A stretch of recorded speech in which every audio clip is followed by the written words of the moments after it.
That time again, waiting for the Uber to head to the airport. Hopefully the second last time to go and have a look at our vehicle build. You're done.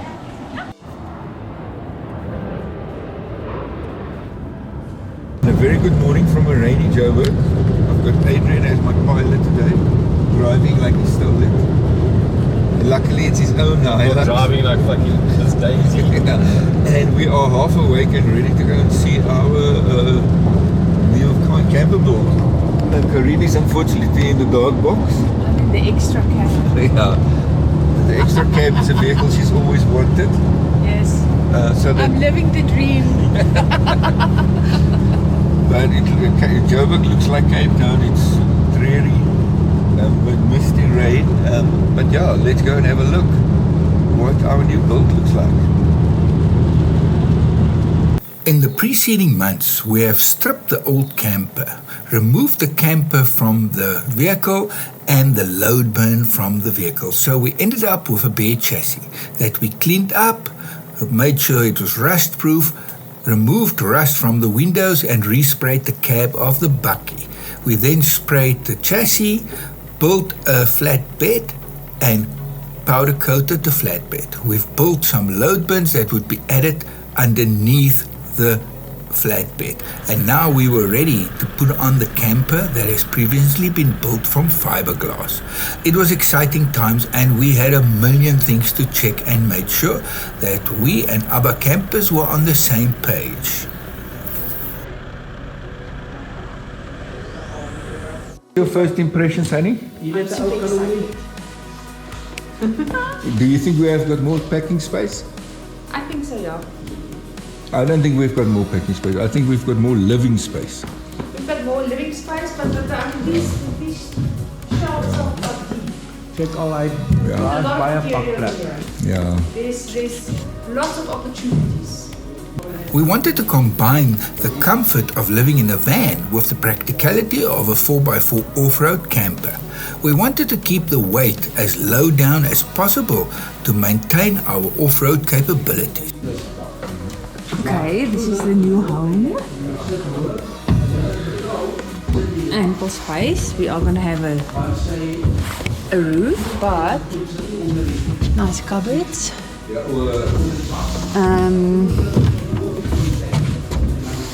3 shelves here. They are quite deep, big. Yeah, I'm thinking clothes. And then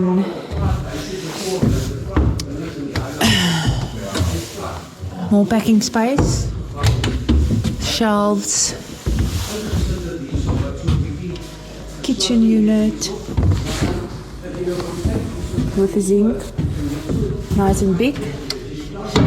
And these are the openings so that we can reach for stuff. There you go, and this. Right,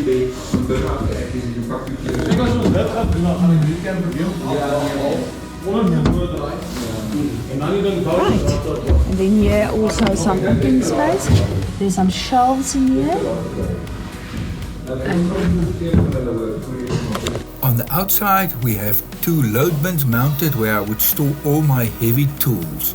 There's space for a fuel filler, for all our water filtration and for an outside kitchen. At the back, we've been forced to replace our rear bumper and a new one is being built by Abba Campers. On the driver's side of the bakkie, there is space to store the 400 amp hour lithium batteries, a storage box for my wheelchair and the same 2 storage boxes below the flatbed for all the heavy tools and recovery gear. Our requirements for the inside of the vehicle was quite demanding. A second inside kitchen, space for 2 Engel fridges and seats with a table by the seats. We also installed a separated toilet that we could use in emergencies, plus we wanted loads and loads of packing space and a big bed. We then had a long list that we went through with the people from Abba Camper before we headed off for a well-deserved breakfast, and Adrian took us on a little bit of tour and the culture of Pretoria. Oh, it's not made, it's restored. Yeah. And what they did is they actually kind of apparently there's a board about it there, and they actually painted it in the different styles that that different cultures and so forth were using. So the French kind of tended to do theirs in one way, and the Dutch in another way. Yeah. And there are actually examples. There's a board there somewhere that kind of tells you. Oh, the story. Yeah, which communities typically use that type of Volkswagen and paint it that way.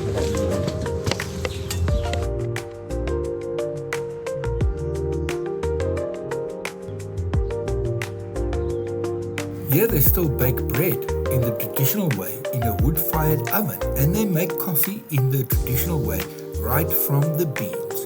And wasn't it a delicious breakfast? You're not supposed to drink the condensed milk, Kareen. It's for your coffee. What? The condensed milk. No. Yes, it is.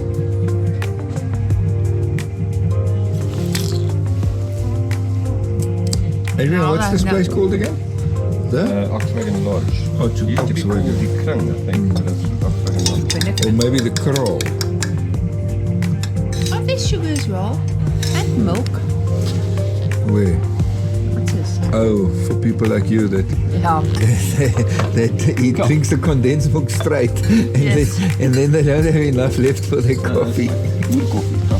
And what is this on the side? The condensed That's the milk. condensed milk. Okay, I forgot that's the milk. Sorry. Here's the milk. Oh, no, I can see Here's now. the milk. Thanks, Louis. Here's the sugar. I've got it. Thank you. There's the coffee. There's the arsehole. I'm trying to be helpful. Oh, try me. Yo, and now I'm also shame. I'm getting bullied again for being helpful. Poor cripple. So if you're ever in the Pretoria area and you want a rustic breakfast of bacon, sausage, eggs and toast, head over to the Volkswagen Lodge. It's an interesting site and the food is well worth it. The rest of the weekend was spent visiting with friends and we did not film any of that. And quick as a flash, it was Sunday afternoon and it was time to head off to the airport. Okay, last leg. Yes. Heading back to Cape Town. Left the rainy Joburg tired, but excited and satisfied that we had a very productive weekend. And now it's a long wait. It's another month before we would get our camper, and we just can't wait.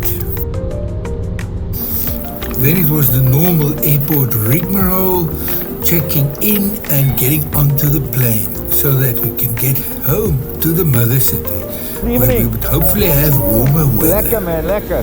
The seats were narrow, the flight was uncomfortable, but luckily not too long. And soon enough, we were back home in the mother city. Thankful to be home after a productive weekend. Thank you very much to Adrian and Louise for putting us up in Joburg and all the friends that shared their time with us. We really appreciate it. We will see you soon when we fly back up to get our new camper. Good morning from the beautiful Cederberg. As we are waiting for our camper build to complete, we have taken a weekend out of Cape Town. So we've driven through Ceres and then headed into the Cederberg. And it was a fantastic drive. Beautiful rock formations, getting back onto the gravel roads, and just having a blast. And we are staying at Trekkloof Farm Cottage, a very, very nice place to stay. The gang has gone off to do the cracks hikes, and Kareen will show you a little bit more about that. And I am chilling by the pool and the weaver's nests. We've had a beautiful sunset last night, and I was up very, very early to get the dawn, with the sun rising on the one side and the sun hitting the mountains there in the distance. And we are in for a delicious, relaxing weekend of getting away. There's Bruce, the owner, and of course, tonight we'll have another barbecue. Just what we needed to get away from the hustle and bustle and to give us the energy and the boost to wait the last month until we can get our vehicle. Remember, we have some new merch for sale, so head over to patreon.com/Fearless of Four Wheels or send us a DM if you want to buy directly from us. prices include postage in South Africa, and international postage will need to be added. Kloof is a very nice place to stay while you're in Cederberg, or if you want to come for a hike. Can sleep quite a few people. We are 4 here, but there are 3 rooms. There's an inside and an outside barbecue. There's a hot tub. Those are very nice. There's one en-suite room that we were lucky enough to snag. Everything runs on solar. Sorry for the messy bed.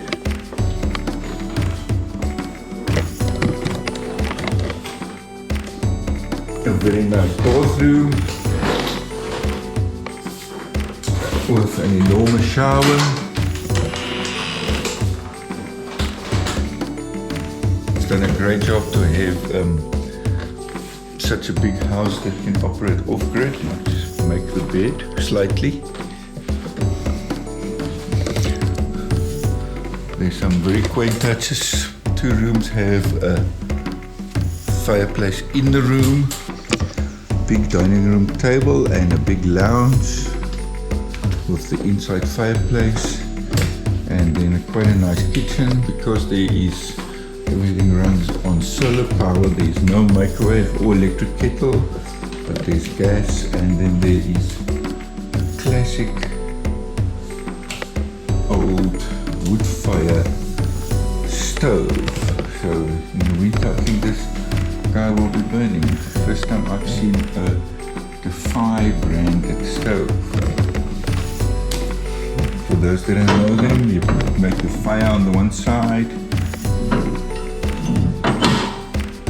and here's your oven,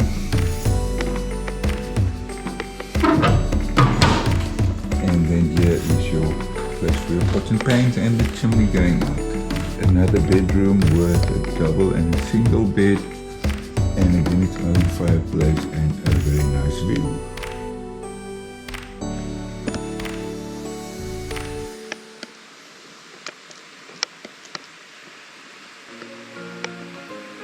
Meanwhile, up in the mountains, the ladies were conquering the Cracks hiking trail.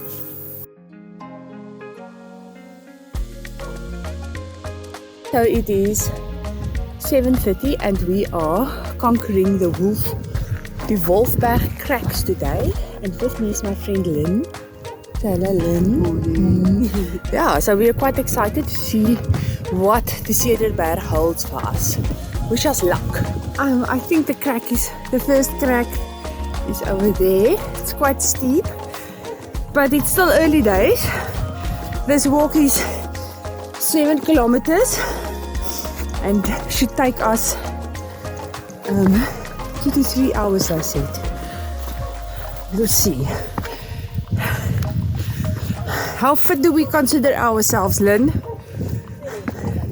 Fairly fit for age. FFO. Beautiful, yeah. And I think we must still go up there.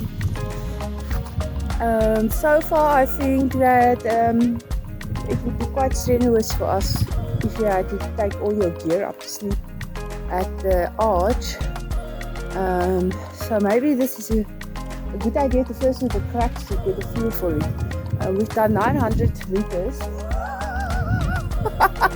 We are hungry, but we've got supplies for 2 days. So we'll see. I'm excited to see the cracks. It's really beautiful. It's about 8 o'clock. We're not in the sun yet, so it was a good decision to get up early. Enjoy the view. We just came from there.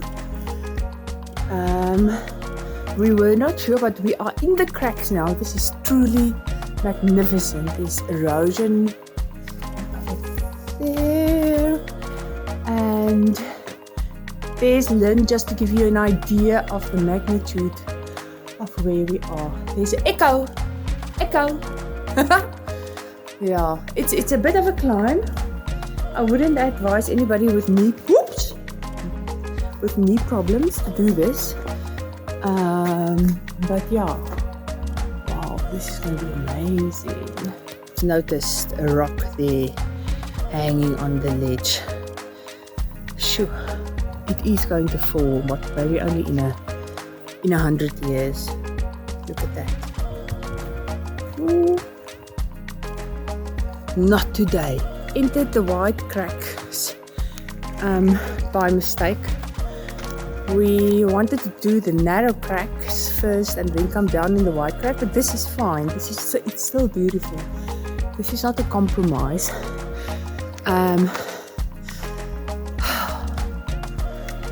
This is really, and it's nice and cool, huh?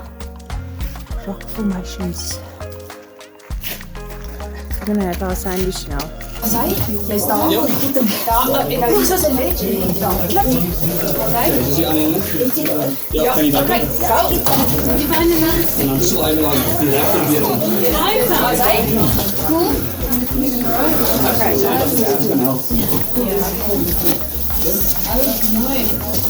Als dit niet die instructies gelezen. Ja, mooi.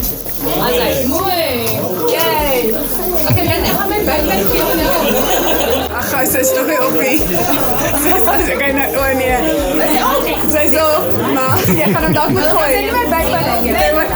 They were not start the backpack. Ja, 1, 2, 3, go. Oké. Oké.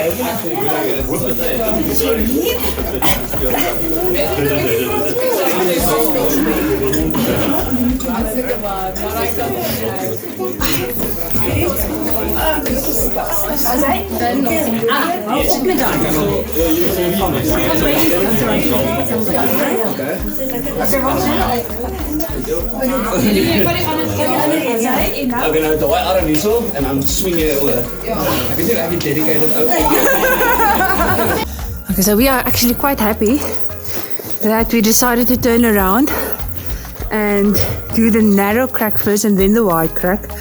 It's a bit confusing, but luckily, as you saw, we had a big group of people and it's nice for assistance as well. There's quite a few ropes here that you can hang on to for short people like Lynn. Yeah, definitely in the narrow cracks now. It's nice and cool here.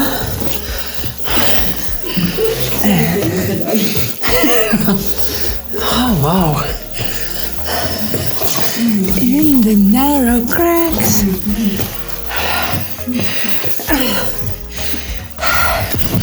Oops.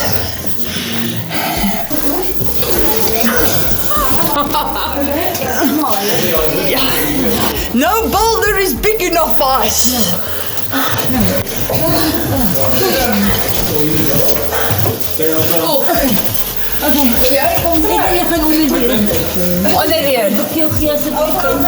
What do you think? I think yeah, but I see a lot of footsteps here, and this is the medium crack.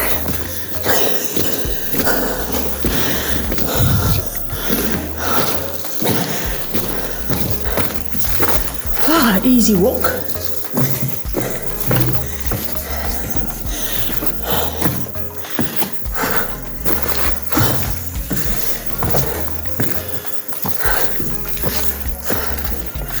Some water. Yes.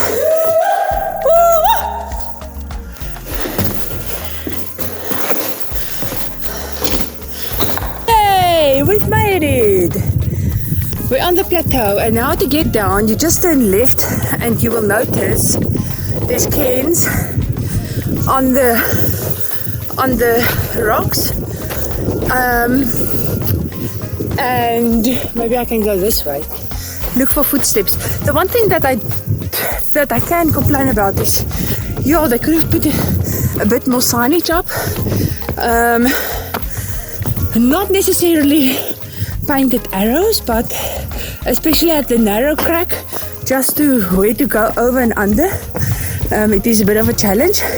And then you will see there is a tiny weathered little sign here that says cracks. Oh, crack. Okay, and then luckily a lot of people probably got lost like us. They put the cairns out, so that's actually the best markers to look for. This was actually quite adventurous. Yeah. Not a stroll in the park. Why are you walking so stiffly? It's uphill. The cracks are narrow. We pushed our boundaries. We turned around a few times. Oh, really? Of course, we thought, is this the way? And then people would say yes, and then we had to You hang would on keep to the going. ropes. No, I've got lots of footage. Was it worth it? Definitely. It's beautiful. It's really beautiful. It's really spectacular. But yeah, my knee is really sore. And now we've got the 2 flat on. Anyway. At our house, we are rested. But Savannah. Not sure about wasted, but we are here. But we are super excited that we actually made it. We are happy that we went through the narrow cracks. No. It was absolutely It's an adventure. fabulous. Yeah, it's an adventure. No, it was great. What tips would you give them?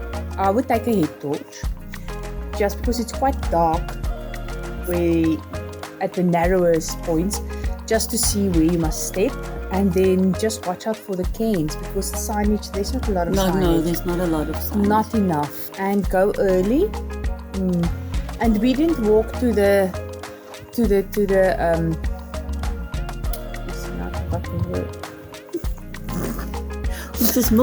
we didn't walk to the arch, but I would really incorporate that, because I think it's quite flat once you are through the cracks.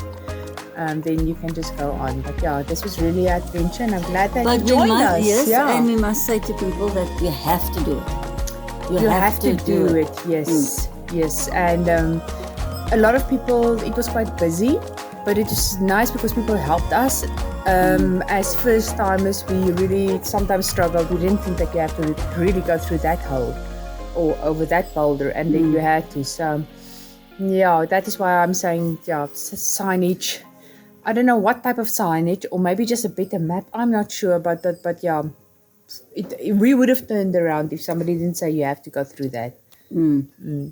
Okay. But thank you, Kareen. Thank you. Finally, it's the last time we're flying to Joburg to go and fetch our new dream camper. So it's a big learning curve, getting to know our new house on wheels. There is a lot to learn.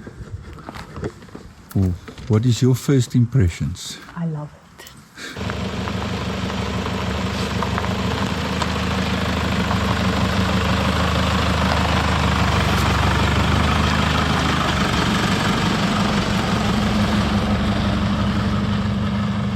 That's a story for another time. Please head over to patreon.com/Fearless on 4 Wheels to subscribe and get these videos first and view them ad-free. Or like and subscribe this video to support our channel. Thank you for watching.